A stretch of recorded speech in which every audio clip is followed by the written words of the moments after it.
Page 19, taps. There's a little piece for left hand alone. On page 18, they give you a pedal exercise. I won't talk about it, but the stuff we're doing there, we're doing in taps. And it has to do with the pedal indications. Different publishers use different kinds of indications for the pedal. The indications that this book uses is the most common. The line goes down, you push the pedal down. The line goes up, you lift the pedal up. It's pretty simple. Then they put that little caret thing in there, that little point, the boop boop pulse thing. I don't know what it's called. That's that thing. That simply means you change the pedal. And to change the pedal, you simply lift it up, put it right back down. You don't have to be quick about it. You just up and down. You'll get accustomed to it. It's up and down, up and down, up and down. You see, there's different pedaling techniques, and there's different reasons to pedal. You don't just automatically pedal everything. I know a lot of people do. I'd like to take their pedals away from them. Just don't. Pedal for a specific reason or don't pedal at all. And I'll talk about taps because I want to talk about their pedaling they're showing. Ugh. I tend to be a rather picky pedaler, so I tend to complicate the pedaling a little bit, maybe a little too much sometimes. So if you're struggling at it, then you just simply do the pedaling they show in the book and leave it at that. But I usually, in these lessons and the different books I've done, I give you suggestions for the pedaling that's a little more complicated than what they're showing, to give you a chance to try out different things. Ultimately, the judge is you and what you like to hear. What we find is a lot of people automatically pedal everything, which tells me they're not really listening. They're not really listening. They hear something, but they're not really listening. And to be a good pianist, you must listen carefully. So understand what the effect the pedal is having to the sound. This is why we learn a piece first without the pedal. We want to make sure the fingers are doing everything they're supposed to do. The pedal isn't going to be used as a crutch, I hope. The finger's got to do the job. The pedal is used to enhance or to complement or to support, not get in the way. That's my rant on pedaling. Now, on these lines when they go down or when they go up, they're not exactly when it happens. They're not exactly. That's where a teacher comes in because they can help you out with that. Sometimes you push the pedal down with the note. Sometimes you push the pedal down right after you play the note, and sometimes you'll push the pedal down right before you play the note. And knowing when is which is something we learn over time.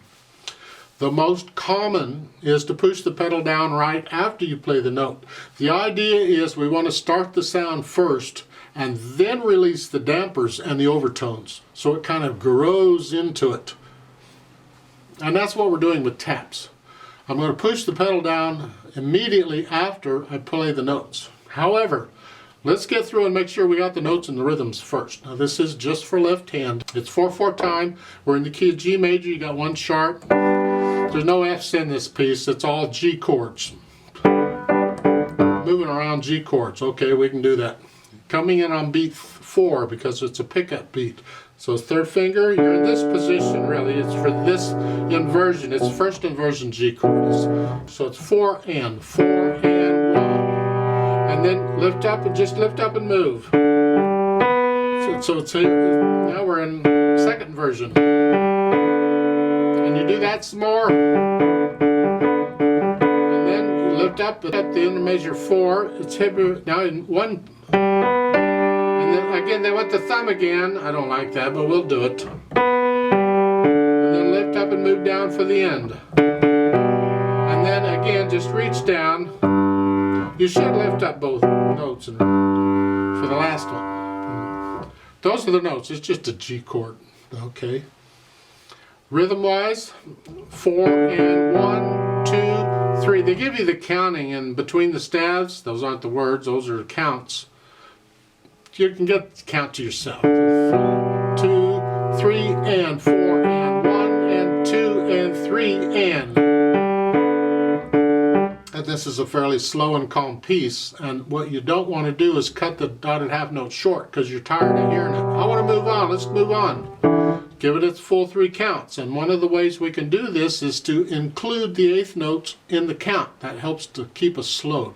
So it's 4 and 1 and 2 and 3 and is the way I would do it.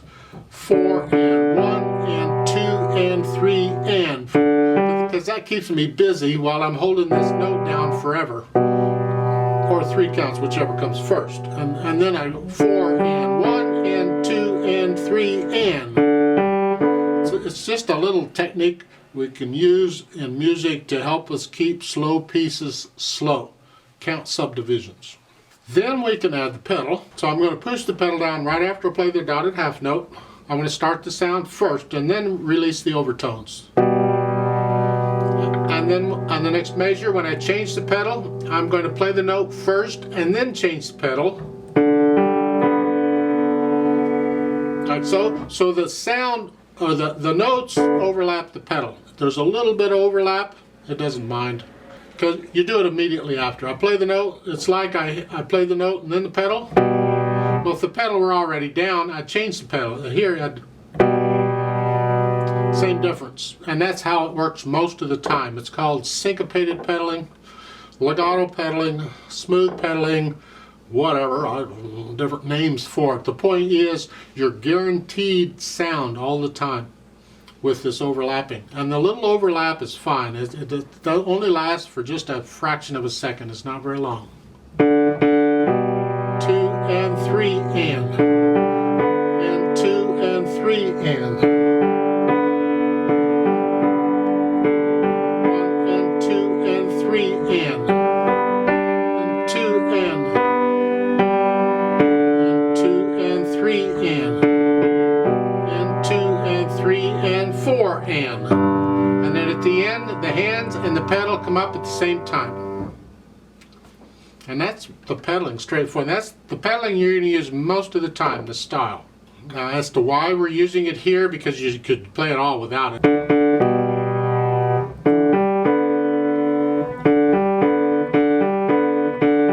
Because if a bugler or a trumpet player is playing this, they don't have a pedal. They're playing one note at a time. But one of the reasons for using pedal is on longer held notes, like these dotted half notes. You can pedal the longer notes sometimes, not always, sometimes, because the overtones add color to it. And otherwise it just sits there. Okay, it's sitting there, it's doing nothing. But if I add the overtones just gives it a little bit of color. It just enhances it just a little bit, makes it a little more interesting. And that's one of the reasons, as I said, we use pedal. We make the longer notes more interesting by holding the pedal down for them. And as I said, we don't do it on all the long notes, but it is a technique you'll notice, and you can experiment with it on pieces you play.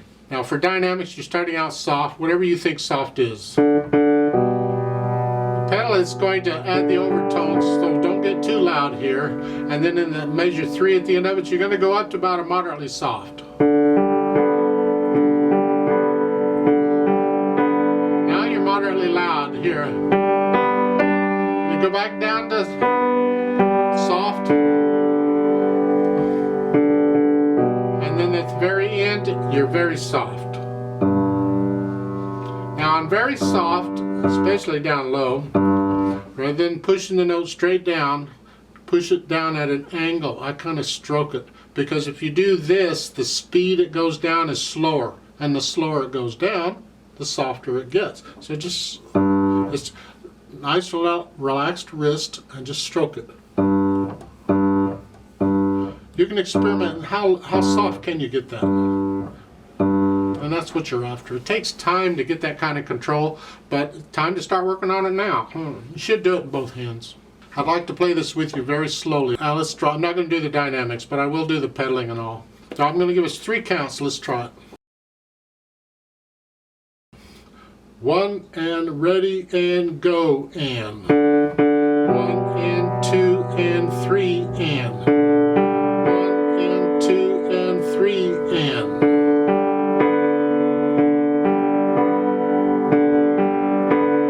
2 and 3 and 1 and 2 and 1 and 2 and 3 and 2 and 3 and 4 and